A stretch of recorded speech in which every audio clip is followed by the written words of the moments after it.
कृपा हो, हे नाथ अब तो ऐसी कृपा हो, जीवन निरर्थक जाने न पाए, जीवन निरर्थक जाने न पाए। ईंट पत्थरों के मंदिरों में कोई शराब पिए, तंबाकू पिए, हंगामा खड़ा हो जाएगा। और जब जो मंदिर परमात्मा ने बनाया है, हमारा शरीर, उसके अंदर शराब पी रहे हैं, शराब डाल रहे हैं, तंबाकू डाल रहे हैं, दिल थोड़ा भी नहीं कांपता? अरे हमारे बनाए मंदिरों में केवल परमात्मा का चिन्ह है, लेकिन जो मंदिर परमात्मा ने बनाया है उसमें वो साक्षात है। जो हमारा 5-6 फुट का शरीर है, जो हमारा शरीर ये 84 अंगुल का शरीर है, इसमें अकाल पुरुष परमात्मा साक्षात है। जहाँ परमात्मा का चिन्ह है वहाँ की चिंता ज्यादा है। वहाँ शराब ना पिए कोई, वहाँ तंबाकू ना पिए कोई, वहाँ पीना नहीं चाहिए, लेकिन जहाँ परमात्मा साक्षात है वहाँ के विषय में भी तो सोचो। वहाँ गुटखा, तंबाकू, शराब, भांग, सुल्फा, गांजा सब जा रहा है अंदर, जहाँ अकाल पुरुष परमात्मा साक्षात है। ये कैसा बड़ा पाखंड है। जब हम अंदर की पूजा करते हैं तो इस पाखंड से हम दूर होते हैं, इस पाखंड से हम मुक्त होते हैं। क्यों? हमको ये ज्ञान हो गया है, ये हमको सनातन उस ज्ञान की प्राप्ति हो गई है कि जो अकाल पुरुष परमात्मा है वो शरीर के अंदर है। इसलिए महापुरुषों ने कई तरह से हमें चेताया।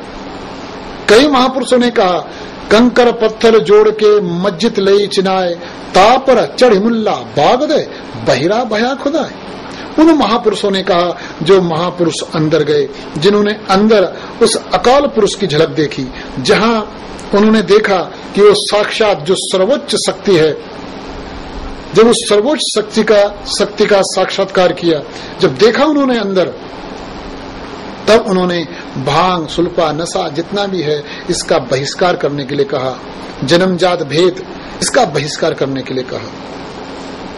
अंदर जाने के लिए 7 सीढ़ी है। 8वां तो निर्वाण है, परमानंद है। 7 सीढ़ी। पहली सीढ़ी का जो नाम है ना, पहला सीढ़ी का नाम वो यम है। यम का मतलब है अंतः शुद्धता। पहले हम अंदर शुद्ध हों, और अंदर हमें अशुद्ध क्या करते हैं? अंदर हमें गंदगी कौन पैदा करता है? अंदर गंदगी पैदा करते हैं 2 चीजें।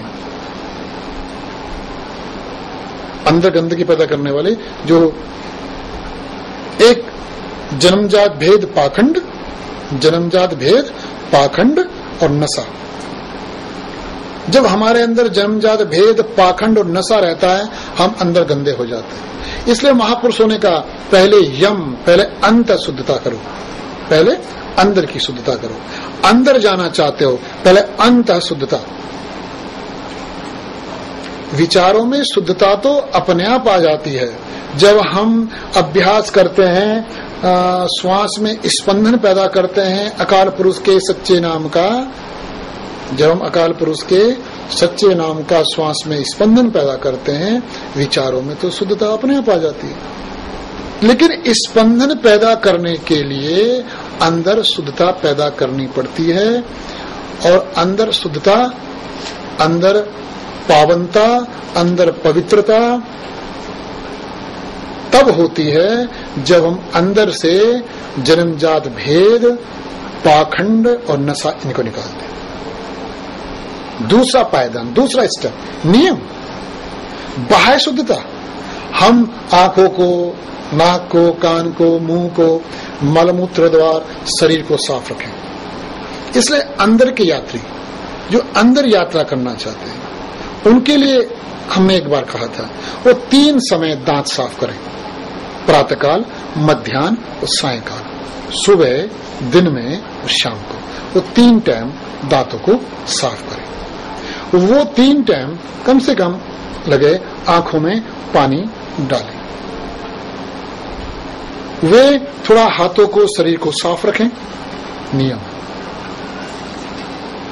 तीसरा स्टेप, थोड़ा वो एक्सरसाइज करें।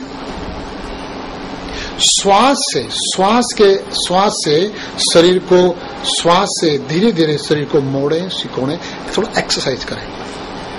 श्वास के आधार पर एक्सरसाइज करें, श्वास के आधार पर व्यायाम करें।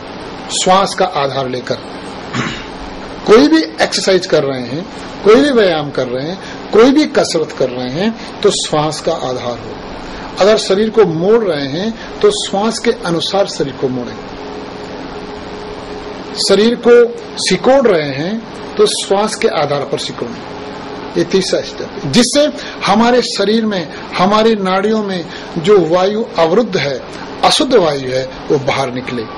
ये शरीर मंदिर है, ये शरीर सच्चा मंदिर है मनुष्यों का, ये शरीर बड़ा पावन पवित्र मंदिर है। तो ये तीसरे स्टेप से शरीर शुद्ध होता है। जैसे मंदिर में साफ करते हैं, झाड़ू लगाते हैं मंदिर में, इस तरह से तीसरा स्टेप ये झाड़ू लगाने के समान है, शरीर को स्वस्थ करने के समान है, साफ करने के समान है, मंदिर को साफ करने के समान है। चौथा स्टेप जो आता है इसमें है नाम से श्वास में नाम से अभ्यास करें।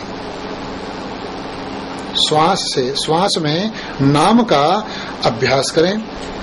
आगे स्टेप गहराई पूर्वक अब श्वास को छोड़ दें, श्वास से ध्यान हटा लें, केवल नाम में अभ्यास करें। फिर है अगला स्टेप, उसमें भी सुमरन है, सुरत निरत का अभ्यास करें। और अंत में है वो परमानंद की प्राप्ति, वो देखना, अकाल पुरुष का दर्शन, वो अंतिम है। तो सबसे पहला जो अंत शुद्धता है वो आधार है, जिसकी अंत शुद्धता जिसकी समझ में आ गई कि अंदर की शुद्धता, अंदर की पवित्रता क्या है, ये बात जिसकी समझ में आ गई, बाकी स्टेप, बाकी जो हिस्सा है उसकी समझ में आ जाएगा। जिसकी समझ में अंत पवित्रता, अंत शुद्धता नहीं आई, उसकी समझ में पूरा अभ्यास समझ में नहीं आएगा। हम फिर दोबारा से कह दें, अंत है शुद्धता, अंदर की पवित्रता तभी हो पाएगी जब हम अंदर से जन्मजात भेद, पाखंड और नशा, इन तीन चीज को निकाल देते। ये हमारी तैयारी है, अंदर जाने की तैयारी। जैसे हम कहीं जाते हैं, कहीं घूमने जाते हैं तो तैयारी करते हैं, तो ये अंदर जाने की तैयारी है। जब अंदर जाने की तैयारी हमारी पूरी हो जाती है, हमें फिर कोई रोकने वाला नहीं है। हमें जो पूरा गुरु है वो इस प्रकार ले जाता है, कोई अवरोध नहीं होता, कोई बाधा नहीं पड़ती। क्यों? ये तीन चीजें, इन तीन चीजों से पूरा गुरु नफरत करता है, घृणा करता है। जन्मजात भेद से, पाखंड से, नशे से वो घृणा करता है इन चीजों से। जो ये चाहता है कि मैं अंदर का यात्री बनूं, अंदर जाऊं, तो ये तीन निकालनी पड़ेंगी, तब पूरा गुरु अंदर ले जाता है। इस तरह से ये अंत यात्रा संपन्न होती है। धीरे धीरे जैसे जैसे जाया जाता है। और एक बात और हम कहें, श्वासों में जो स्पंदन पैदा किया जाता है नाम का, वो उसकी समझ में जल्दी आ जाता है, जिसके अंदर से ये तीन भेद निकल जाते हैं।